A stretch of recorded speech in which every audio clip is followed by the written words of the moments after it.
why affiliate marketing is one of the best business models that you should try in 2023. So if you want to start affiliate marketing, you don't need to create any product, or you don't need to buy any product, and you don't need to handle shippings or returns of the product.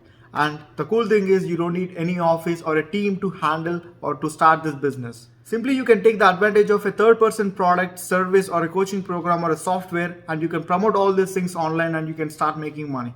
And nothing comes by accident, right? For example, if you want to get a six-pack abs, you will not get by accident. You'll not get in immediate span of time, right? Everything takes time and you need to go through step-by-step process. If you want to get six-pack abs, you'll go to gym, you'll do workout, you'll take proper diet, you'll have a mentor who will guide you, and you'll follow the system. And after a few couple of days or months, you'll get the six-pack, right?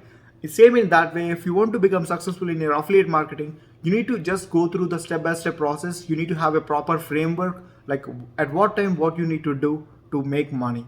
You need to have this proper system to become successful in this affiliate marketing. And if you want to start your affiliate marketing under my guidance and my support, just comment hashtag affiliate marketing so that I'll get back to you. Okay.